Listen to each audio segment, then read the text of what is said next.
হুয়া জাতাবাকুম ওয়া মা জাআলা আলাইকুম ফিদ-দীন মিন হারাজ। হুয়া জাতাবাকুম, সম্ভবত সূরা আম্বিয়ার শেষ। আল্লাহ বলেন আমি কিছু মানুষের আখরি নবীর উম্মতদেরকে আমি আল্লাহ তাআলা সুন্দর করে করে বাছাই করে করে আমি শোকেসে সাজায় রেখেছিলাম। সুবহানাল্লাহ বলো না। কাদেরকে? আমাদেরকে। মুসা আলাইহিস সালাম এটা দেখে বলে আল্লাহ ওরা কারা? এদের চেহারা এত সুন্দর, চেহারায় আলো, এদের গঠনও অনেক সুন্দর, দেখতেও সুন্দর লাগতেছে, এরা কারা? আল্লাহ কয় এরা আখিরি নবীর উম্মত। তা আল্লাহ তাআলা বলতেছে, আল্লাহ তাআলার কাছে মুসা আলাইহিস সালাম বলতেছে তা এদেরকে সাজাইছেন কেন এত সুন্দর করে, এত যত্ন করে রাখছেন কেন, আলাদা স্টেজে এরা কেন, আর আমাদের সবাইকে আপনি আলাদাভাবে রাখছেন? তা আল্লাহ তাআলা বললেন এরা অনেক দামি। সুবহানাল্লাহ বেরায় না মুখ দিয়া। মুসা আলাইহিস সালাম কই কি কেমন দামি একটু দেখি, বাজান তো একটু দেখি। তখন আল্লাহ তাআলা কয় বাজাবো? বলে হ্যাঁ।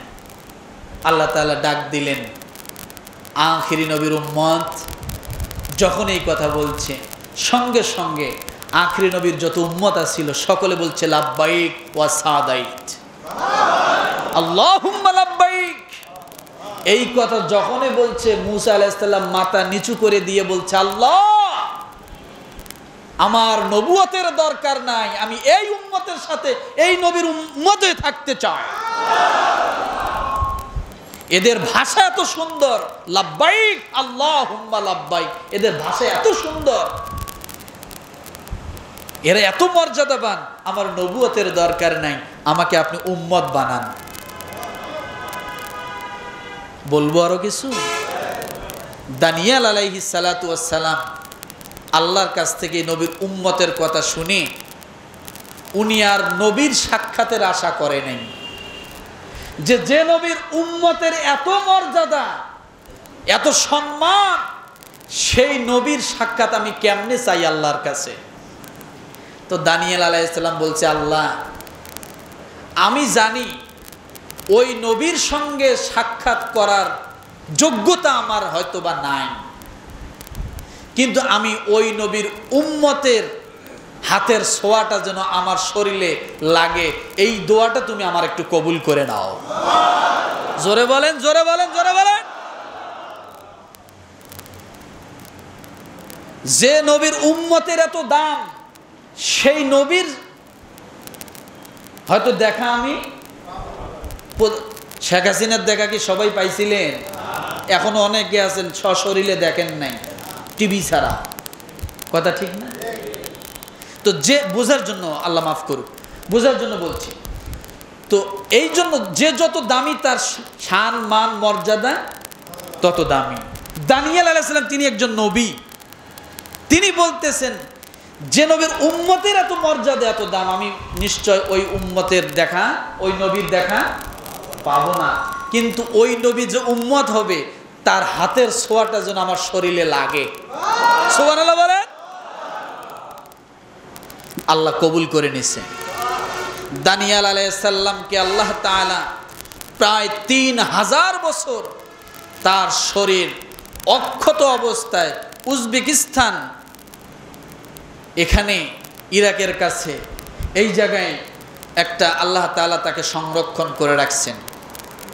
আল্লাহর নবী ওফাতের পরে আবু মুসা আশারি রাদিয়াল্লাহু তাআলা আনহু তিনি রসুলের কাছ থেকে হাদিস শুনছিলেন যে দানিয়েল আলাইহিস সালাম এখনো অক্ষত আছে আমার উম্মতের হাতের ছোঁয়া নেওয়ার জন্য।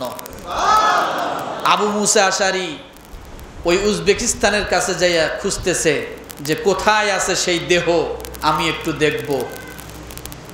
যে দেখে যে এক ভিন্ন বুড়ো বসে আছে, তো বলছে বাবা আপনি এখানে বসে, বলে এটা দানিয়েল আলাইহিস সালামের দেহ মোবারক, আখিরি নবীর সাহাবী আসবে তাকে দাফন করার জন্য, কবে আসবে আমি জানি না, আমি তাকে দেখার জন্য এখানে বসে আছি।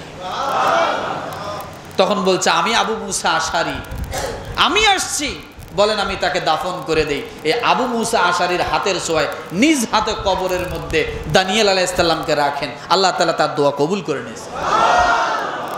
আপনি হলেন সেই নবীর উম্মত। আমার রসুলের মর্যাদা শান আল্লাহ তাআলা এত বড় বানায় দিয়েছে। আমরা ওই নবীর উম্মত হয়ে ধন্য না? ধন্য কিনা? আজকে থেকে আমল করব, রসুলের উপরে প্রতিদিন কমসে কম 100 বার দরুদ পাঠ করব। কে কে পড়বেন? হাত নামান। দরুদ কেন পড়তে বললাম, এর ফজিলত আমি আগামী জুমা বলবো।